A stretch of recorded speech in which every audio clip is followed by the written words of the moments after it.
கடன் பிரச்சனையால் கணவன் மனைவி விஷம் அருந்தி தற்கொலை செய்து கொண்ட சம்பவம் பரபரப்பை ஏற்படுத்தியுள்ளது. சேலம் ரோடு முதலைப்பட்டி ராஜீவ்காந்தி நகரில் குணசேகரன் சந்திரகலா தம்பதி கடந்த 5 ஆண்டுகளாக வாடகை வீட்டில் குடியிருந்து வருகின்றனர். இவர்களுக்கு நிவாஸ் சஞ்சய் என்ற 2 மகன்கள் உள்ளனர். இந்த நிலையில் கணவன் மனைவி இருவரும் ஏழை சீட்டு நடத்தி அதற்காக பல இடங்களில் நிதி நிறுவனம் மற்றும் தனி நபர்களிடம் கடன் வாங்கியதாக கூறப்படுகிறது.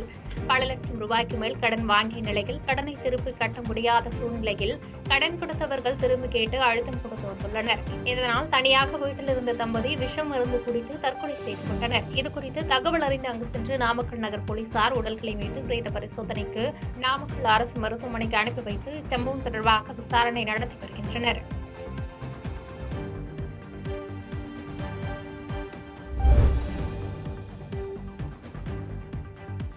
குன்றத்தூர் அருகே லாரி மோதி சாலையின் மேல் இருந்த அறிவிப்பு பலகை முறிந்து விழுந்ததால் போக்குவரத்து பாதிப்பு ஏற்பட்டது. ஸ்ரீபெரும்புதூரில் கட்டுமான பொருட்களை இறக்கிவிட்டு டிப்பர் லாரி ஒன்று லாரியின் பின்பக்கம் உள்ள ஹைட்ராலிக்கை இறக்காமல் குன்றத்தூர் நோக்கி சென்றது. நந்தப்பாக்கம் அடுத்த புதுப்பேடு பகுதியில் சென்றபோது டிப்பர் லாரியின் ஹைட்ராலிக் மோதி நெடுஞ்சாலை குறுக்கே அமைக்கப்பட்ட அறிவிப்பு பலகை உடைந்து கீழே விழுந்தது. மேலும் அங்கிருந்த 2 மின்கம்பங்கள் முறிந்து கீழே விழுந்தன.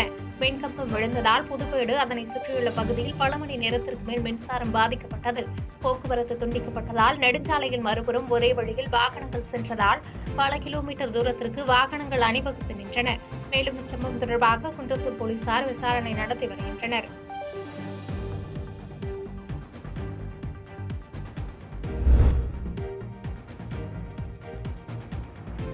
துணை முதலமைச்சர் உதயநிதி ஸ்டாலின் பிறந்த தினத்தை முன்னிட்டு திண்டுக்கல் அரசு மருத்துவக் கல்லூரி மருத்துவமனையில் நேற்றைய தினம் பிறந்த ஆண் மற்றும் பெண் குழந்தைகள் என 14 குழந்தைகளுக்கு 1 கிராம் தங்க மோதிரத்தை ஊரக வளர்ச்சித்துறை அமைச்சர் ஐ. பெரியசாமி பரிசளித்தார். இந்நிகழ்ச்சியில் திண்டுக்கல் மேயர் இளமதி, துணை மேயர் ராஜப்பா உள்ளிட்ட பலர் கலந்து கொண்டு சிறப்பித்தனர்.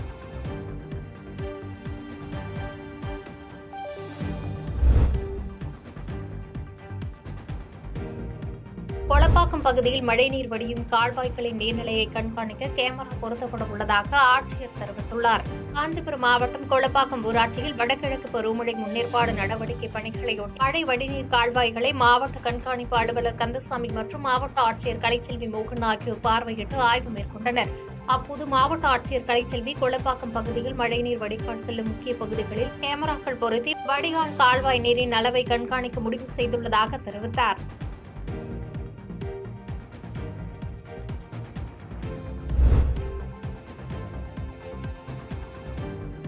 பணியிடங்களில் தங்களுக்கு ஏற்படும் பாலியல் துன்புறுத்தல் குறித்து பெண்கள் தைரியமாக புகார் அளிக்க முன்வர வேண்டும் என அமைச்சர் கீதா ஜீவன் தெரிவித்தார். சமூக நலத்துறை, சிறப்பு திட்ட செயலாக்கத்துறை, தமிழ்நாடு பெண்கள் வேலைவாய்ப்பு மற்றும் பாதுகாப்பு திட்டம் சார்பில் பெண்களுக்கு எதிரான பாலியல் துன்புறுத்தல் தடுப்பு சட்டம் மற்றும் தமிழ்நாடு மாநில மகளிர் கொள்கை தொடர்பான பயிலரங்கம் சென்னை ஆழ்வார்பேட்டையில் நேற்று நடந்தது. சமூக நலத்துறை அமைச்சர் கீதா ஜீவன் சிறப்பு அழைப்பாளராக கலந்து கொண்டு பயிலரங்கத்தை தொடங்கி வைத்தார். தொடர்ந்து பயிலரங்கத்தில் பேசிய அமைச்சர் கீதா ஜீவன், பணிபுரியும் இடங்களில் பெண்களுக்கு ஏற்படும் பாலியல் துன்புறுத்தல் தொடர்பான புகார்களை தெரிவிக்கும் வகையில் 5498 இடங்களில் பிங்க் பெட்டிகள் அமைக்கப்பட்டுள்ளன. இவற்றை சமூக நலத்துறை அதிகாரிகள் நேரில் சென்று கண்காணித்து வருவதாக தெரிவித்தார். எனவே பெண்கள் பணியிடங்களில் தங்களுக்கு ஏற்படும் பாலியல் துன்புறுத்தல் குறித்து தைரியமாக புகார் அளிக்க முன்வர வேண்டும் என கேட்டுக் கொண்டார்.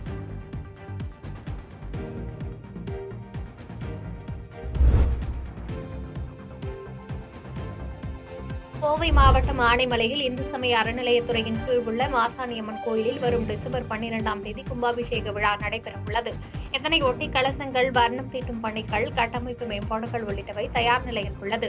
மேலும் கும்பாபிஷேகத்தின் போது அதிக அளவில் பக்தர்கள் கோவிலுக்கு வரக்கூடும் என்பதால் பாதுகாப்பு ஏற்பாடுகள், கழிப்பிட வசதி, தற்காலிக உள்கட்டமைப்புகள் போன்றவற்றை ஏற்பாடு செய்யும் பணிகள் தீவிரமாக நடைபெற்று வருகிறது. இதுகுறித்து பொள்ளாச்சி சார் ஆட்சியர் கேத்தரின் சரண்யா நேரில் ஆய்வு மேற்கொண்டார். இந்த ஆய்வின் போது அறங்காவலர் குழு தலைவர் முரளிகிருஷ்ணன், அறங்காவலர் குழு உறுப்பினர்கள் உள்ளிட்ட பலர் உடனிருந்தனர். பாதகம் செய்பவரை கண்டால் நாம் பயங்கொள்ளலாகாது பாப்பா, மோதி மிதித்து விடு பாப்பா, அவர் முகத்தில் உமிழ்ந்து விடு பாப்பா. அண்மை செய்திகளை உடனுக்குடன் தெரிந்து கொள்ள இணைந்திருங்கள் இயம்நாடு தொலைக்காட்சியுடன்.